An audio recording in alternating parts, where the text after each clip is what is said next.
ధర్మ జిజ్ఞాసులకు శుభాశీస్సులు.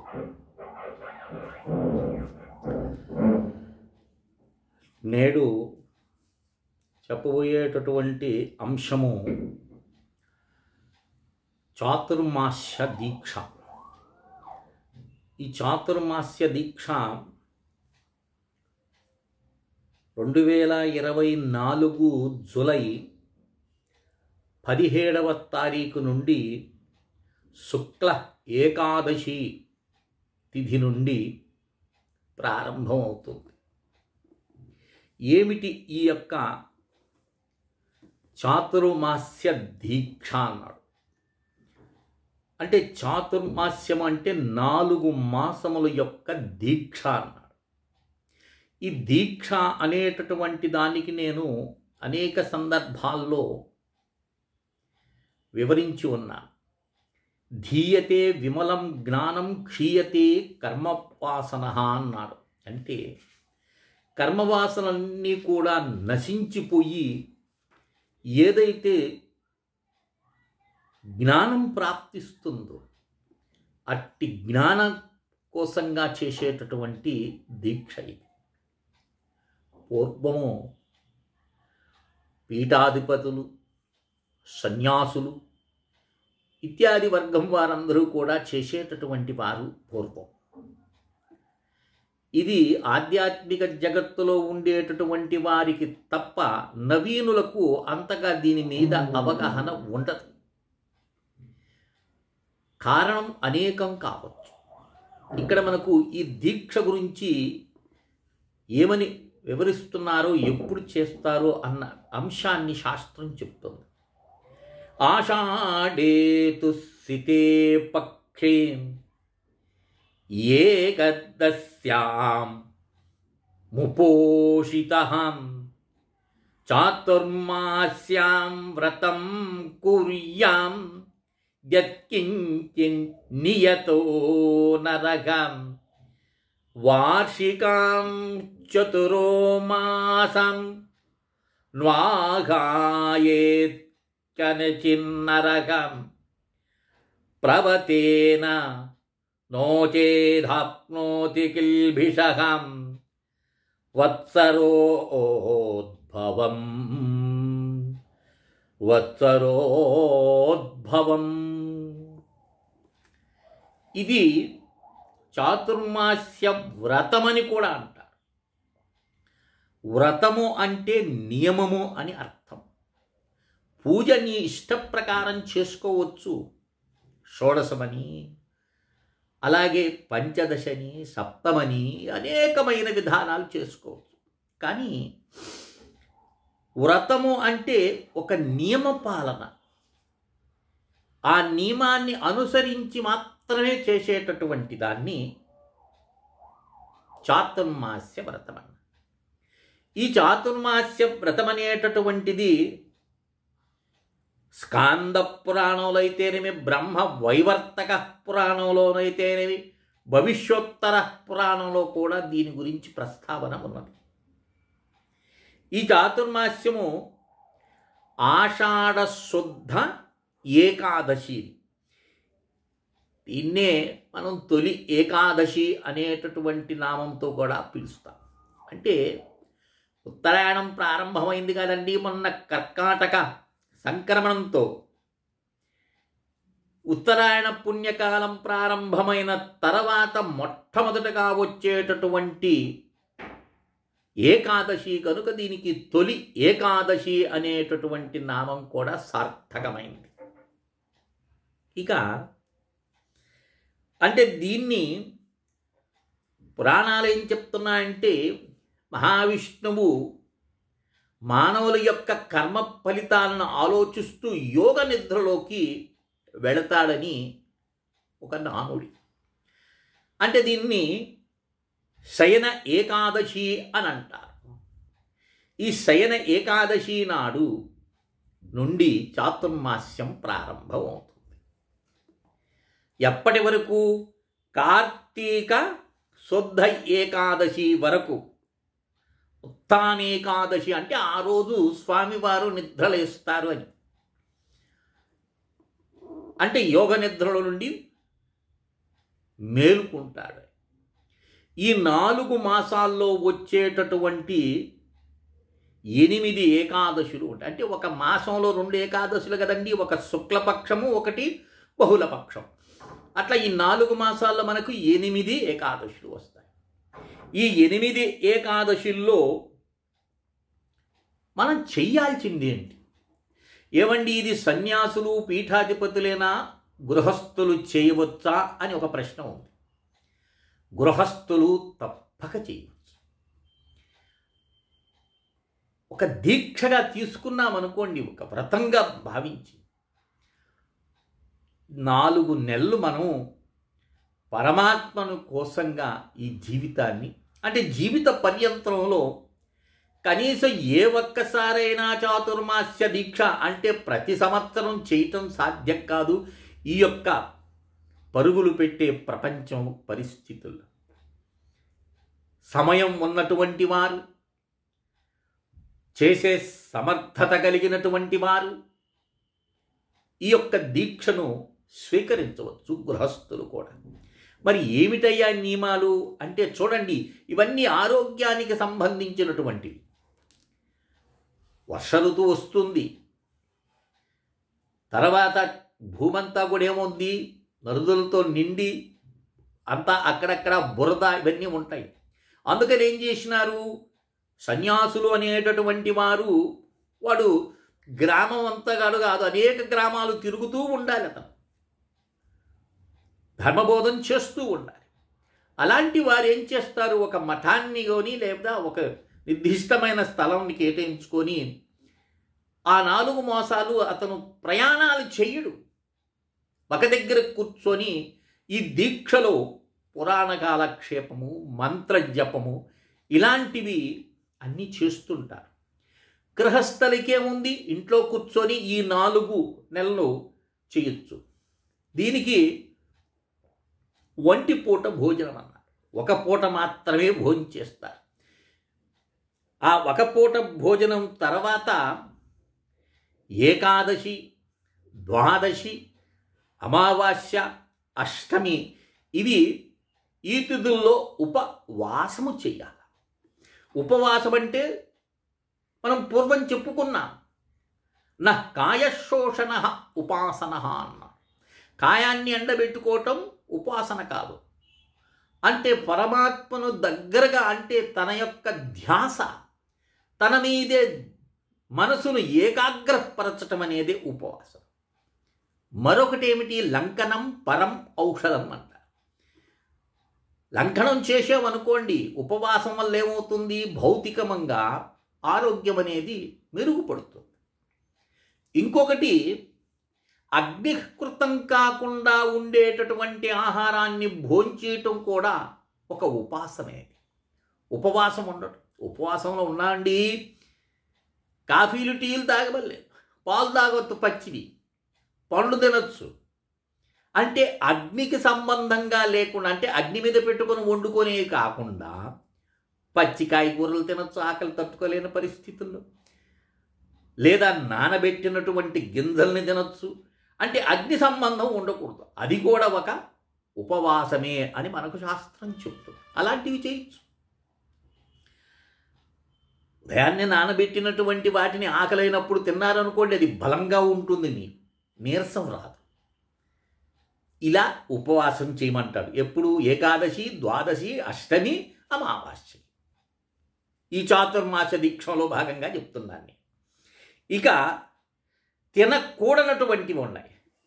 నిమ్మ పొళ్ళు తినకూడదు, అలాగే అలసందులు కూడా గ్రహించకూడదు, ముల్లంగిని విసర్జించాలి, గుమ్మడికాయని తినకూడదు, చెరుకు గడలు అంటే చెరుకు రసం కానీ ఇట్లాంటివి తీసుకోకూడదు.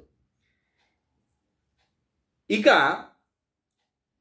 కటింగ్ చేపించుకోకూడదు. క్షురకర్మ అంటే చాతుర్మాస ప్రారంభం అవగానే ముండనం చేసుకుంటారు సన్యాసులు, పీఠాధిపతులు వాళ్ళు. ఇక ఈ 4 నెలల వాళ్ళు క్షురకర్మ చేసుకోరు. గృహస్థుడు కూడా పాటించవచ్చు దాన్ని. ఇక ముఖ్యమైనటువంటిది శ్రీహరి భక్తి. ఈ శ్రీహరి భక్తికి ప్రతి నిత్యము కూడా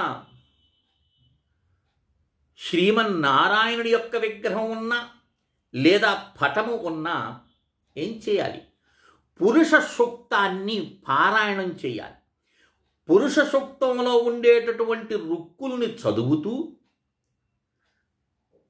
స్వామివారి మీద పుష్పాలు చల్లుతూ ఉండాలి. పుష్పార్చన అంటారు. దీనివల్ల ఏమిటంటే ఎవడు పురుష సూక్తంతో పారాయణం చేస్తూ పుష్పార్చన చేస్తారో వారి యొక్క సమస్త పాపములన్నీ కూడా తొలగిపోతాయని మనకు ధర్మశాస్త్ర గ్రంథాలు చెప్తాయి.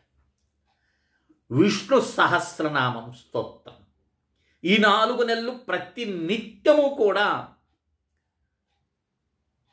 విష్ణు సహస్రనామం పారాయణ చేయాలి. ఇంకొక విషయం ఏమిటో సుమా, ఒకవేళ నీకు అవకాశం ఉంటే అశ్వత్థ వృక్షం, పిప్పల వృక్షం అంటే రాగి చెట్టు, ఈ రావి చెట్టు కింద చెప్తారు, అశ్వత్థం మూలం ఆశ్రిత్య జపం హోమ సురార్చిరాత్ అక్షయ ఫలమాప్నోతి బ్రాహ్మణో వచనం యదా. బ్రహ్మగారి చెప్తున్నారు, ఎవడు అశ్వత్థ వృక్షం క్రింద కూర్చొని చేసేటటువంటి దైవార్చన కానీ హోమం కానీ జపం కానీ అక్షయ ఫలితాన్ని ఇస్తారు. ఈ చాతుర్మాస్యంలో కనీసము ఏదో ఒక శనివారం నీకు అవకాశం ఉంటే ప్రతినిత్యం కూడా చేసుకోవచ్చు. విష్ణు సహస్రనామార్చన పారాయణం చేయండి. అశ్వత్థ వృక్షం కింద కూర్చొని, రావి చెట్టు కింద కూర్చొని. ఆ ఫలితం ఎవడు ఊహించని చాతుర్మాస్యంలో చేస్తే. జపం చేయండి. అష్టాక్షరి మంత్రం కానీ, ద్వాదశాక్షరి మంత్రం కానీ, షోడశాక్షరి మంత్రం కానీ, పంచదశి కానీ ఏ మంత్రాన్నైనా జపం చేయొచ్చు. వారికి అక్షయ ఫలితం ఉంటుంది. చతుర్ముఖ బ్రహ్మ చెప్తున్నాడు. ఇక ప్రదక్షిణ అంటావా, 7 ప్రదక్షిణాలు చేయాలి రావి చెట్టుకి. ఈ ప్రదక్షిణలు చేసి మంత్రజపం చేసుకోవాలి. కనుక ఈ యొక్క వ్రతానుష్ఠానం చేత ఏమవుతుంది? పూర్తిగా అయిపోయిందే. కార్తీక శుద్ధ ఏకాదశి వచ్చిన నాడు అప్పుడేం చేయాలా? ఉద్వాపన చెయ్యాలి. వ్రతం సమాప్తయిందని ఆ రోజు శక్తి కొలది గోదానము, భూదానము, సువర్ణదానం అన్న శక్తి కొలది చేయమన్నా. ఏమీ లేదు, చేయలేని పరిస్థితులు తిలదానం కూడా ఉత్కృష్టమైనటువంటి దానమే. తిలదానం చేసుకోవచ్చు. ఇలా ఈ చాతుర్మాస్య వ్రతాన్ని ఆచరించినటువంటి వారికి ఏమిటయ్యా ఫలితము అంటే అశ్వమేధ యాగం చేసినటువంటి పుణ్యం వాడికి లభిస్తుంది అని అన్నారు. ఇవన్నీ మేమే అలా చేసాం స్వామి అని అనొచ్చు మీరు. ఏమీ చేయలేని పరిస్థితుల్లో కనీసం విష్ణు సహస్రనామం స్తోత్రం కూడా పారాయణ చేయలేనటువంటి వాడు భాగవతంలో 10వ స్కంధంలో 13వ అధ్యాయంలో మనకు 87వ శ్లోకం నుండి 103వ శ్లోకం వరకు రుద్రకృత విష్ణు స్తుతి ఉంది. రుద్రుడు విష్ణువుని స్తుతించినాడు. అది ఉత్కృష్టమైనటువంటి స్తోత్రమని. ప్రతినిత్యము ఆ స్తోత్రాన్ని నువ్వు పారాయణం చేసినావనుకోండి, చాతుర్మాస్యంలో గృహస్థుడవండి, ఈ నియమాలయం పాటించలేము నాయన, ఈ రోజుల్లో మాకు కుదిరే పని కాదండి, ఆఫీసులండి, వర్క్లండి, ఇలాంటివి ఉన్నాయి కదా. అలాంటి వారు ఏం చేయాలంటే తొలి ఏకాదశి ప్రారంభం నాడు నుండి శుద్ధ ఏకాదశి, కార్తీక శుద్ధ ఏకాదశి 4 నెలలు ప్రతి నిత్యము ఏదో ఒక సమయం కానీ అలాగే సాయంత్రం సమయమైనా సరే ఈ యొక్క రుద్రకృత విష్ణు స్తుతిని పారాయణం చేయాలి. చేసినా మీకు అద్భుతమైనటువంటి అక్షయ ఫలితం లభిస్తుంది. రేపు ఈ ప్రయాణం ఉంది కదండి, ఇదేదో శాశ్వతం అని అనుకోవాకండి. ఏదో పట్టుకొని ఉన్నారు మేము ఇక్కడ శాశ్వతంగా ఉంటామని. ఆ భ్రమణ వేడండి. ఎప్పుడు ఊపిరి ఆగిపోద్దో ఎవరు కూడా ఊహించలేరు. అందుకని ఏదో మేము శాశ్వతమనే భ్రమ నుండి బయటికి రండి. ఈ ధనమంతా మాకే సొంతం, మాదే శాశ్వతం, మేము పిల్లికి కూడా బెత్తం పెట్టం. ఉంటారు కదండి అలాంటి వారు మహాత్ములు. కనుక ఆ దృష్టితో ఈ శరీరాన్ని వదిలే వెళ్ళాలి. రేపు మేము పూర్వం గరుడ పురాణంలో చెప్పినాను, మరణాంతరం 18వ రోజు యమదూతలు నిన్ను ప్రశ్నిస్తారని. ఏం కర్మ చేసుకున్నావురా అని, ప్రయాణ భత్యం తెచ్చుకున్నావా లేదని ప్రశ్నిస్తారన్న. ఇది అద్భుతమైనటువంటి ప్రయాణ భత్యం. కనుక అలాంటి దివ్యమైనటువంటి స్తోత్రాన్ని నిరంతరం కూడా ప్రతి నిత్యము రుద్రకృత విష్ణుస్తుతిని అద్భుతంగా ఉంటుంది. రాసుకోండి. దేవీ భాగవతము 10వ స్కంధము 13వ అధ్యాయము 87వ శ్లోకం నుండి 103వ శ్లోకం వరకు ఈ చాతుర్మాస్యంలో పారాయణం చేసి అందరూ కూడా విష్ణు సాయుధ్యానికి పొందుతారని ఆశిస్తున్నాను. ప్రయత్నం చేయండి, ప్రయత్నం చెయ్యాలి. చెయ్యండి కాదు, ఇది నీ ధర్మం.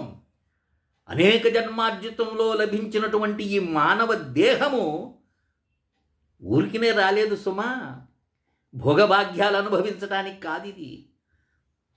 ఇది కర్మను అనుభవిస్తూ ఉత్తర కర్మలను చేసుకునేదానికి కర్మాధికారము ఒక్క మనుష్యుడికి మాత్రమే ఉంది. పశుపక్షాదులు కర్మలు చేయలేవు, పశుపక్షాదులు స్తోత్రాలు గానం చేయలేవు. అవి భోక్త జీవులు, అనుభవించే తీరాలవి. కానీ మానవుడు అలా కాదు. మానవుడు కర్మను అనుభవిస్తూ ఉత్తర కర్మలు, ఉత్కృష్టమైన కర్మలు చేసి సద్గతులను పొందవచ్చు. ఆ అవకాశం ఒక్క నరుడికి మాత్రమే ఉన్నదన్న విషయాన్ని మర్చిపోకండి. ఎందుకంటే ఎక్కడ పరమాత్ముని యొక్క నామాన్ని నువ్వు ఉచ్చరిస్తూ ఉన్నానుకో, మాయ నిన్ను వీడుతుంది. మమ మాయా దురత్యయ అన్నాడు గీతలో. నన్ను శరణు వేడినటువంటి వాడే ఈ మాయను జయించుటకు సులభ సాధ్యమన్నాడు. కనుక ఈ విషయాన్ని గుర్తుంచుకొని ఆ రుద్రకృత విష్ణుస్తుతి కావాల్సినటువంటి వారు మేము శ్రద్ధాభక్తులతో ఈ చాతుర్మాస్యంలో చేస్తాము అనేటటువంటి జిజ్ఞాసులు నాకు కాల్ చేయొచ్చు. 9966690246కి కాల్ చేయొచ్చు. అందించే ప్రయత్నం చేస్తాం. కనుక అందరూ కూడా చాతుర్మాస్య దీక్షా వైభవాన్ని గ్రహించి, అందరూ చేయలేరనుకోండి, చెప్పటం మా ధర్మం. ఓహో, చాతుర్మాస్యం అనేటటువంటిది ఇలా ఉంటుందా అని మీరు గ్రహించాలి. దాంట్లో అనుష్ఠానం ఇలా చేయాలా అని తెలుసుకుంటారు. తెలుసుకొని ఆచరించారా ధన్యాత్ములు, విని ఆనందించారా సంతోషం. ఏదో ఒకనాడు చెయ్యాలి అనేటటువంటి బుద్ధి ఆ భగవంతుడు కల్పిస్తాడు. కనుక శ్రద్ధగా ఈ విషయాన్ని గ్రహిస్తారని ఆశిస్తూ శ్రీ విద్యోపాసకులు శ్రీమండే లక్ష్మీ నరసింహారావు లోకా సమస్తా సుఖినో భవంతు. ఓం తత్సత్, ఓం తత్సత్, ఓం తత్సత్.